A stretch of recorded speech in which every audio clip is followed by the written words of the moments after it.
ये कैसे देखते हैं? बीजेपी कह रही है कि राहुल गांधी ने ओबीसी का अपमान किया है, चोर कहा है अपने बयान में। देखो वो क्या कि एक पर्टिकुलर उनका कोई चुनावी सभा में कार्यक्रम, उनका चुनावी सभा में कार्यक्रम था और कोई सब उन्होंने कहा था कि सभी मोदी चोर है, मोदी जितने नीरव मोदी थे और तमाम जो मोदी थे उनके बारे में उन्होंने कहा था और उस बात को लेकर वो मामला कोर्ट तक गया। कोर्ट के बाद उन पर मानहानि का दावा हुआ।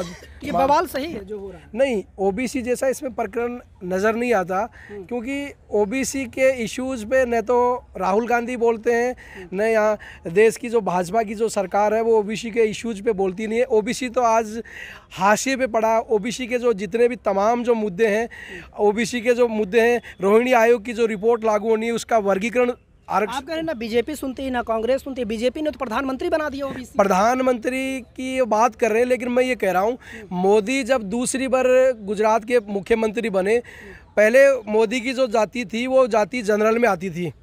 समझ रहे हैं मेरी बात को? मोदी की जाति जनरल में आती थी। और दिक्कत क्या है आपको?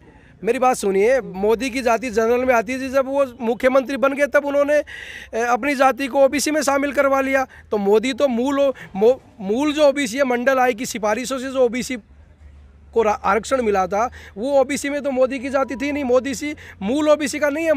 मोदी तो बाद में ओबीसी में इंक्लूड हुआ है। तो ओबीसी की एक व्यक्ति को अगर आप ओबीसी का चेहरा बनाकर उसको आप बना दोगे, आप ओबीसी के नाते उसका चेहरा प्रमोट करोगे तो वो कोई बड़ी बात नहीं। जैसे जिस तरह मुर्मू को प्रोजेक्ट किया, राष्ट्रपति महोदय जी को दलितों का, आदिवासियों का चेहरा दिया है ना, दलित राष्ट्रपति दिया, अब आदिवासी राष्ट्रपति दिया। नहीं दिया है, वो सारी बातें ठीक है, लेकिन ये लोग काम नहीं कर पाते क्योंकि ये लोग जैसे कठपुतली बन के काम करते हैं। रामनाथ कोविंद महामहिम राष्ट्रपति थे, उन लोग वो भी चले गए, वो भी सही तरीके से काम नहीं करते। दलितों का कितना भला हुआ? हम जो कह रहे हैं कि चेहरे प्रोजेक्ट करने से किसी जाति या वर्ग का भला थोड़ी हो सकता है। भला तो ऐसे होगा जब उन वर्गों के लिए संघर्ष करने वाला व्यक्ति सत्ता के शीर्ष पे जाएगा, तब जाके उन वर्गों का भला होगा। क्योंकि उन लोगों को पता है नहीं कि इन समाजों की समस्याएं क्या है, डिमांड्स क्या है।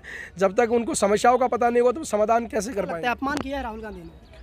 देखो, अपमान जैसी इसमें कोई बात नहीं है। वो तो एक पॉलिटिकली ये माइलेज लेने का प्रयास है।